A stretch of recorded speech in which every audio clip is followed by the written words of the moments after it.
Joining me now to discuss is Bonang Mohale. He is CEO of Business Leadership South Africa, and I also have on Twitter, not on Twitter, on Skype, Witney Schneidman. He is Senior International Advisor for Africa at Covington Burling LLP. Let me begin with you, Bonang, in studio.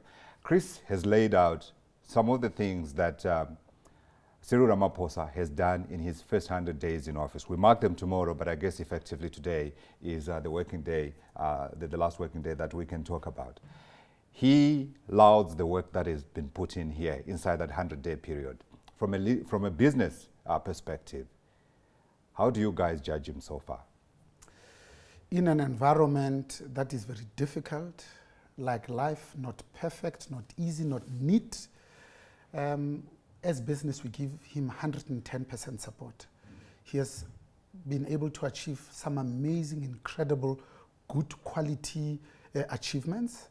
South Africans, by definition, are impatient and have short memories. When you consider that yesterday the Auditor General says we've had our worst municipality ratings in 5 years. And this was as a result of the past administration. I think what we need to do to measure the performance of Cyril Ramaphosa is to say, imagine if the people who are standing for state capture, not him who has chosen to be on the side of the angels, had won in Nazareth, the future would be too ghastly to contemplate. But he's been able to really do, for me, 3 tranches. One was a cabinet reshuffle where he made 23 changes and got rid of 10 ministers. Then he told us and teed us up to say this is going to be a country of laws, not of men. Therefore, the law is going to take its course. Those people that stole and took what does not rightfully belong to them have been charged and are going to jail, and they'll continue to be charged. None of us thought that the president, the former president, would ever see his day in court, because for 10 years he has appealed at every conceivable level of law right up to the apex court. So that will be the second tranche. The last tranche, he said, the size of my cabinet is bloated. Nelson Mandela's cabinet was 20, Thabo Mbeki's was 24, this is 37. So if I miss them with a cabinet reshuffle, the law misses them for whatever reason or it's too slow, I will simply ignore them when I review my new slimline and indeed lean and mean cabinet. So I think we need to give him credit for what he's accomplished. But also the figures confirm it. Last quarter, 2017, 3.1% GDP growth, 1.3 for the whole year, much higher than even the World Bank estimates. And since then, honestly, you can see the singularity of purpose. Even though he's walking the tightrope and walking on eggs, decisive, doing all the right things, communicating clearly. And for me, the 2 pieces of proposed amendments speak to the need for us to accelerate transformation. Economic concentration on the Competition Commission and land expropriation without compensation. That should not worry anybody that is sensible, that understands orderly and constitutionally sound manner. I was going to come back and ask you, what has he not done that he could have done, that he should have done? So when you consider that he's a long-term player, and honestly, 24 years into democracy, we are still teenagers, I think we shouldn't expect him to have reversed state capture, which took more than 10 years in 100 days. But he has laid the foundation one brick at a time. SARS is being fixed. The president is being charged. The offices of the Premier of the Free State have been raided. The MEC, even the Asset Forfeiture Unit sprang into action, froze the 1.6 billion that belongs to Transnet and therefore to the people of South Africa. And he has restored confidence by bringing in, especially in the economic cluster, women and men with a demonstrable track record that inspire both business and consumer confidence. At the end of the program, I'm going to ask you how you mark him out of 10. I suspect I know what that answer is going to be. Let's go to Witney and understand from an international perspective, Witney, looking at South Africa from outside and looking, of course, at the companies and countries that South Africa competes against. How has he done?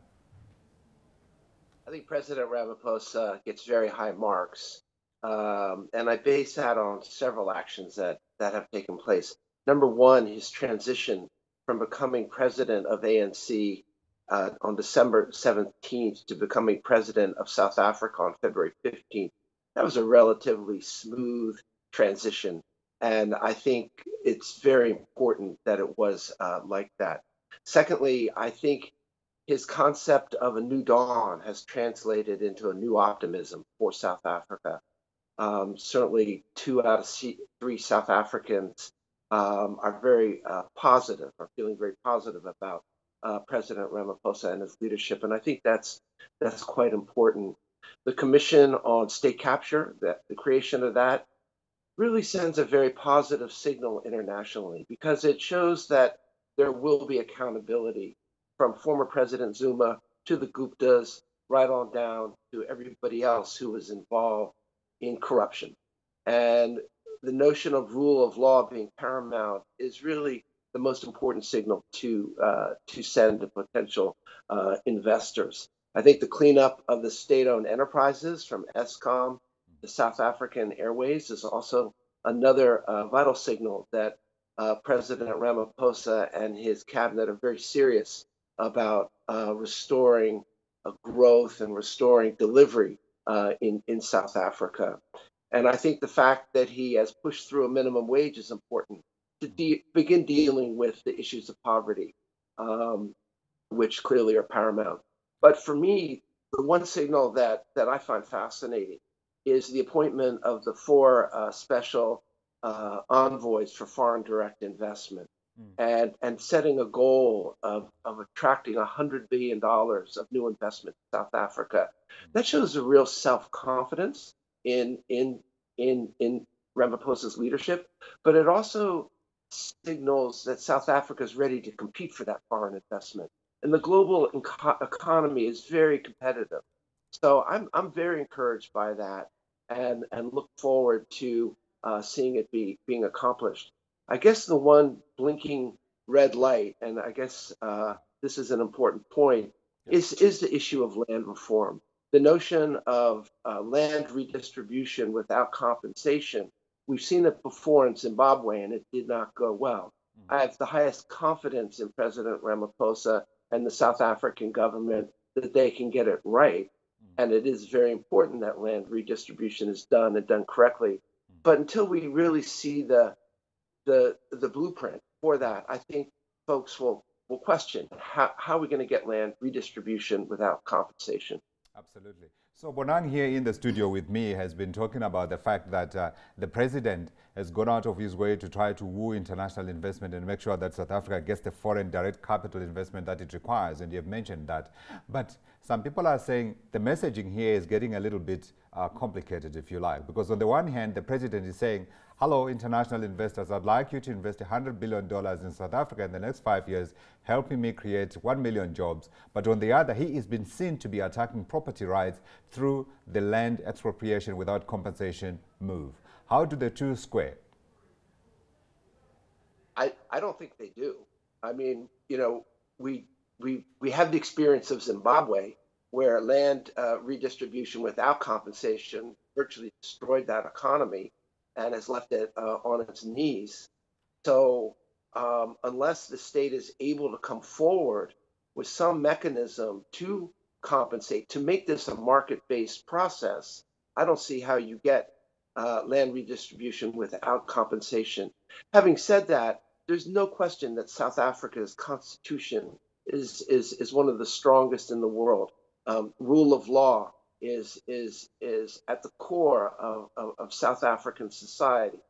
So I think investors look to South Africa as a place where there will be accountability and where the rules of the market will prevail. But like I said, it's a very emotive issue. The fact that there have been some 140,000 comments on land redistribution just shows the importance of this to many South Africans. So I think this is one area we're looking to President Ramaphosa to give us more details, to give us more clarity, and frankly, to give us more assurance that this can be done on a market-based way and in an equitable fashion.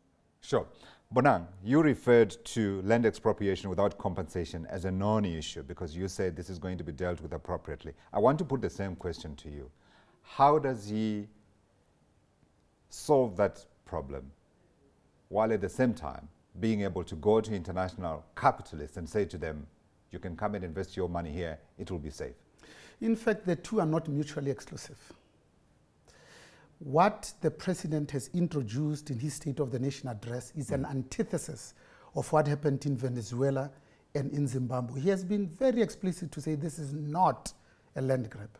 Secondly, we went and saw 120 investors, including the 3 rating agencies, on the non-deal investor roadshow in 3 days in London, 1 day in Boston, 2 in New York. Yeah. And by the time we left, the Minister of Finance in Nhlanhla, his deputy Mondli Ngugubele, together with National Treasury, they were convinced that if the president did not address this in a responsible manner that he did, in fact, he would have been disingenuous and irresponsible, considering that it is already a resolution of the African National Congress on the 54th Policy and Elective Conference. Thirdly, we are saying, in fact, investors are lazy to read because our constitution already more than adequately addresses the issue of land in this that we call the best constitution in the land, in section 25, when it talks about restitution, redistribution, but also dealing with property rights, and in particular, the security of tenure. Article 3A says, when the conditions of fair and equitable have been fulfilled, compensation can be down to 0. It is already there. The president went on to say, it will be done in a manner that is responsible, that is constitutionally sound, and then lastly, he said it will increase agricultural output, it will increase economic growth, and it will assure, in fact, food security. Lastly, he said it rightfully belongs in an ad hoc Constitutional Review Committee that is multi-party, where all of us that have concerns can come in and all contentious issues around land can be dealt with. Let me close on this one. Please. Remember, by the time they come to land, they are not coming to the land incentive. They'll start with 13% that's already owned by the government. They'll come to real prime estate that is already owned by the South African National Defence Force. Thirdly, all they have to do is to give the 3.5 million inhabitants of Soweto title deeds, so that they can leverage that to go and start their own small and medium enterprises. And then lastly, they will go, if they need to touch anybody's land, to those people in 5 to 12, when we became free on the 27th of April in Stellenbosch, got illegally farms being given to them at ridiculous leases. That technically is not expropriation. But perhaps, Bonang, that is the detail that is missing, because when you talk to internationally, I mean, when you talk about what we are seeing in the media and also what we are hearing from the ANC, the Tumamina launch that we saw the other day, is this whole spectre of a government that will come in and take land without compensation or after amending the constitution. So I am saying to you, Bonang, the president, by trying to silence the far left, is he going way too hard in and destabilizing the other effort that he's pushing on the other side to try to say to people, if you come here and if you invest here, there's no issue that the law will not be followed? No, in fact, none of that at all, for a number of reasons. One, quickly, the president, the president has said this is one of many mechanisms. So this precedence of at willing buyer, willing seller at market rate, it's one of the mechanisms. Secondly, remember where this comes from. In the 1955 Freedom Charter, where it says, and the land shall belong to those who work it. Every single one of the election manifestos has spoken about land. This is more a failure of implementation rather than adequacy in the constitution. So as business, we are quite comfortable. It should not make anybody worried at all. This is a country of laws, not of men. Witney, listening to Bonang, do you get comfortable that people who have got money in the ground here are comfortable that this issue is going to be resolved amicably? That's the first part. The second part I also wanted to ask you is how President Cyril Ramaphosa handles a capricious president such as President Donald Trump in trying to make sure that he's able to get the money that he needs here, and also he gets the government support that traditionally Africa has gotten from the US. Well, just on the first question, President Ramaphosa starts with a high credibility rating. So when he says that land redistribution and economic growth are not mutually exclusive, certainly I believe him and I take him at his word. I think the details that your previous speaker just elaborated on make a lot of sense, and actually that's the first I've heard. Using government land, using National Defense Force land, giving folks in Soweto title. Those are very powerful instruments of land redistribution. You know, when I was working for President Clinton in Zimbabwe, we tried to work with the Zimbabwe government on the willing buyer, willing seller platform, which they discarded. But if that can be brought into this, I think there is a viable strategy for land redistribution in South Africa. So we certainly will be watching that very closely. Yeah. As far as President Trump is concerned, I think President Ramaphosa is moving forward in the right way. He's making his priorities known. He's making it known that attracting foreign direct investment is a priority, that doing business is a priority, and that's a message that resonates with President Trump. And I think that will provide the basis for a dialogue between the two leaders that hopefully can be expanded to others. I think it's very encouraging that there's continuity in U.S. policy. The African Growth and Opportunity Act continues. Secretary of Commerce Wilbur Ross will be visiting the continent. There's legislation that's coming from the U.S. Congress that will increase the size of U.S. agencies that can invest, make equity investments available. Yeah. So I think there is scope for deepening the relationship between the United States and South Africa. It's tricky terrain, that's for sure. But I'm hopeful that President Ramaphosa and President Trump will be able to meet each other, perhaps on the margins of the UN General Assembly in New York in September, and to talk about strategies for foreign investment in South Africa. Absolutely. I certainly hope he does. Tricky, he says, in managing that relationship with Trump, especially when with a president who believes in the concept of punishment. When you see the sanctions that were slapped on South African steel. But let's move away very quickly. I wanted to get your thoughts, Bonang, on this other perception that seems to have a very broad market in South Africa, that in President Cyril Ramaphosa, as exhibited in the first 100 days that we have seen, we haven't seen a more business-friendly president since the dawn of democracy. Before I answer this important question, let me make this important point. The victims of land expropriation have been Africans.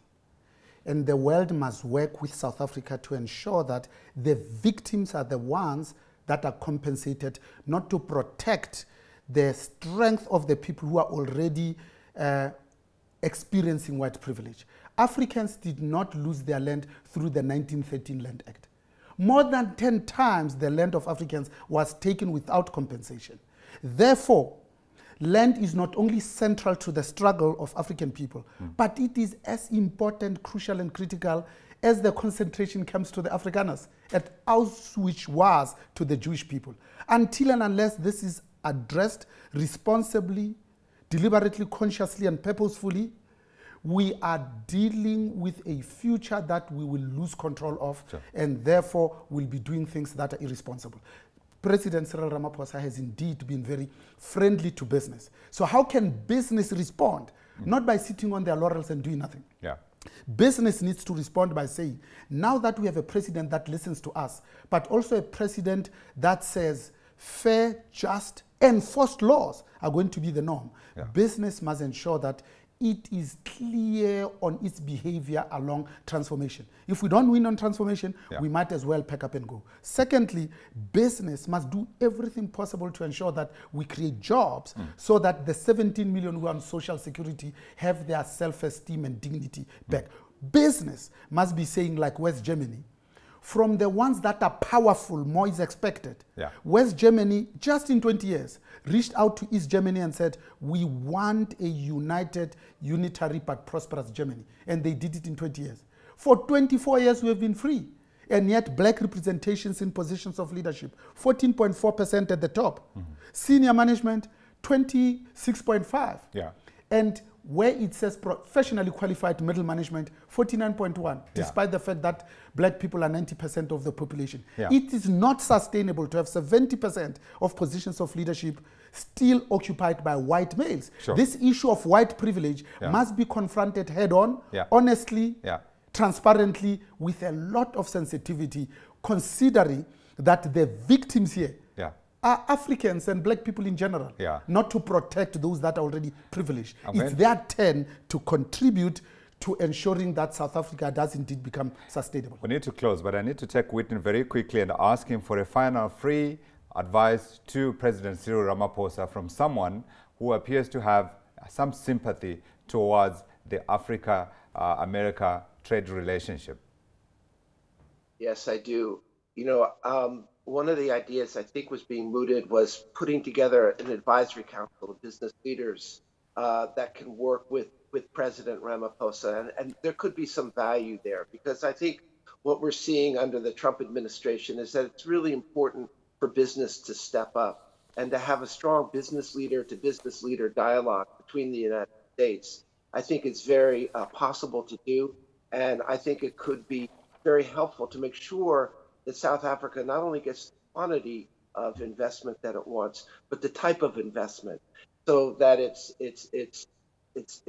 agriculture, it's infrastructure, it's health. It goes to all the areas that President Ramaphosa wants to attract the investment. So I think some kind of mechanism so there can be sustained private sector engagement in the United States and South Africa could. Absolutely. Before I let you go, you need to tell me how you mark him. 9 out, sorry, out of 10, please. Where do you place him? I will give him 9 out of 10. Wow. And the only reason not 10 out of 10 is this.